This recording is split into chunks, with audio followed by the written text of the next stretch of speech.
네, 최호규의 마켓 힐링 타임입니다. 앞서 예고해드린 것처럼 미국 대선의 증시 영향 오늘 살펴봅니다. 어니스트 뉴스의 최호규 대표님 함께하겠습니다. 어서 오십시오. 예, 안녕하십니까? 미국 대선이 다음 주입니다. 11월 6일 화요일인데요. 예, 미국 대통령 선거 방식이 우리하고 좀 달라서 6일, 7일 지나고 곧바로 알려질지 또 지금 박빙이지 않습니까? 조금 시간이 걸릴지 모르겠는데요.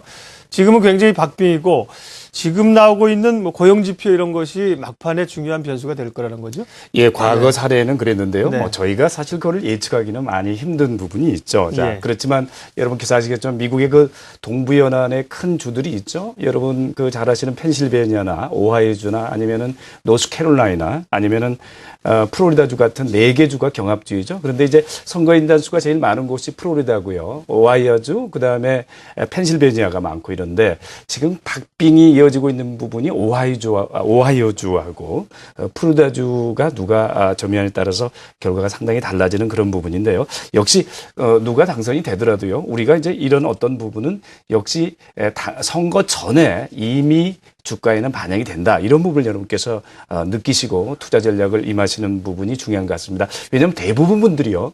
선거가 끝나면 방향성을 정한다. 이렇게 말씀을 하시는데요. 그분은 조금 잘못된 부분 같아요. 이미 미국 시장이 이제 오늘 열려봐야 알겠습니다만 이미 미국 시장은 선거의 모든 부분을 감안을 해서 이미 조정을 했고요. 예. 오늘부터는 본격적으로 이 부분이 나타난다. 이렇게 여러분께서 보시고요. 자, 그러면 이 오바마 재선이 되거나 아니면 롬니 후보가 당선이 되거나 이 부분에 따라서 전체적인 미국 시장의 흐름이 바뀔 건데요.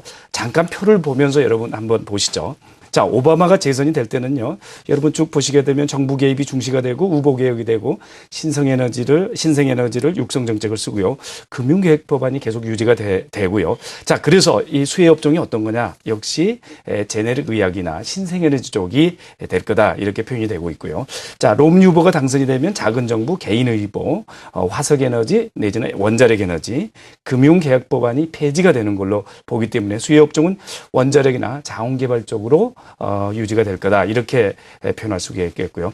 자, 그렇지만 두 후보가 공통적으로 추구하는 것은 메이드 인 아메리카, 특히 미국의 제조업을 살리겠다는 뜻이 분명하고요. 주택경기 활성화, 세일가스 혁명 이런 부분은 공통적인 부분이니까 이 부분을 참고해서 아마 투자 전략을 임하시는 게 좋은 그럴 것 같습니다. 예. 지금 말씀하신 거는 대선 결과나 허리케인 이런 것들이 영향을 미치겠습니다만은 누가 되느냐에 따라서 투표가 끝나는 시점에 어떤 종목이 확 올라가고 떨어지고 그런 건 아니라는 거죠. 이미 다 반영이 어느 정도 돼 있고. 예, 그렇습니다. 네. 이미 선거 전에 어느 정도는 네. 반영이 될 예정인 거죠. 다만 이제 추세적으로도 신성장 산업 이런 데 대해서는 오래전부터 말씀을 해 오셨으니까 그런 부분들은 이제 지속적으로 관심을 가지시면 될 것 같고요. 예. 자, 그럼 이제 우리 시장 얘기를 좀 돌아가 보도록 하겠습니다. 최근에 보면 외국의 석학이나 오늘 아침에 경제신문 한경에도 났습니다만 이제 역사적 PER 얘기를 많이 합니다. 주가 수익 비율이 이 정도면 과거에 외국인 자금이 들어오고 우리 국내 증시가 오르는 국면이더라 이렇게 얘기를 하는데요. 예, 지금 상황 어떻게 판단하세요? 예, 그렇습니다. 지금 우리나라 시장이 과연 어떤 곳에 있는지, 어떤 곳에 위치하고 있는지에 따라서 현재를 평가할 수가 있겠는데요. 물론 이제 그 부분도 중요하겠고요. 두 번째로는 최근에 우리 어떤 경제 환경이 여러 부분이 바뀌고 있죠. 역시 특히 환율 부분이 특히 주목을 받고 있고요. 두 번째로는 유가가 지속적으로 안정이 되고 있지 않습니까? 자, 이 부분이 우리나라 경제에 어떤 영향을 미치냐에 따라서 과연 여러분께서 많이 예측하시는 L자형 경제가 유지되겠는지 아니면은 U톤이나 V톤이나 아니면 나이키 패턴의 경제가 앞으로 예상이 되는지 이런 부분이 아주 중요한 포인트라고 말씀을 드릴 수가 있겠습니다. 자, 그런데 현재 시점에서 과연 그러면 우리 증시의 현황은 어떤지 몇 가지 표를 보고요. 여러분께서 아마 판단 한번 해보시면 좋을 것 같아요. 자, 먼저 12개월 예상 PER을 한번 보겠습니다. 12개월 예상 PER을 보면은 11년도 이후에 보게 되면은 거의 최저점에 근접해 있죠. 8.19 정도 되니까요. 그래도 최저점이라고 말씀드릴 수가 있겠고요. 자, PBR 개수 한번 보겠습니다. PBR도 마찬가지로 1 정도에서 위치하고 있고 1.05 정도죠. 자, 이렇게 보면은 전체적으로 코스피 지수는 어느 정도 바닥권에 유지를 하고 있다. 다만 바닥권에 유지하고 있는데 이 부분이 지속적인 상승할 거냐 아니면 박스권에 유지할 거냐는 과연 우리 경제가 L자형 패턴을 그리느냐 아니면 U자나 V나 아니면은 나이키 패턴을 그리냐가 핵심인 걸로 보여집니다. 자, 최근에 아까도 말씀드렸지만 제가 그 우리 경제에서 가장 큰 흐름을 좌우할 수 있는 부분이 유가하고요. 환율 부분일 텐데 유가 부분 보겠습니다. WTI 흐름이 85불 정도에 안착이 되고 있죠. 자, 이 부분은 당장 나타나지는 않겠습니다. 전체적으로 물가 수준을 내리고요. 가처분 소득을 올릴 수 있는 결정적인 배경을 하기 때문에 역시 유가의 안정된 흐름은 나중에 세계 경제를 끌어올릴 수 있는 중요한 팩트가 되기 때문에 이런 부분은 앞으로 경제 전망에서 아주 좋은 부분이라고 말씀을 드릴 수가 있습니다. 예. 다만 최근에 우리 경기의 흐름이 환율이 너무 급등을 하다 보니까요. 전체적으로 흐름은 좋지 않다고 볼 수가 있겠고요.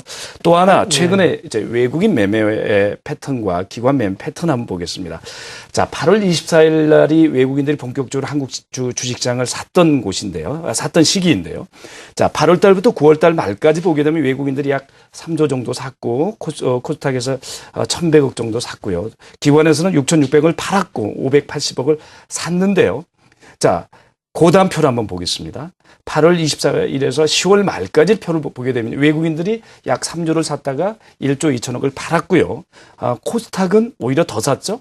기관을 보게 되면은 전혀 움직임이 계속 갔고요. 그다음에 코스닥에서는 조금 더 파는 그런 현상이 있어서 기관은 아주 단타에 열을 올리고 있고 외국인은 조금은 중장기적으로 시장을 보고 있다. 이렇게 보게 되면 외국인들은 그래도 우리나라 시장에 대해서 코스닥에는 최근에 안정적인 그런 수급의 역할을 하고 있고요.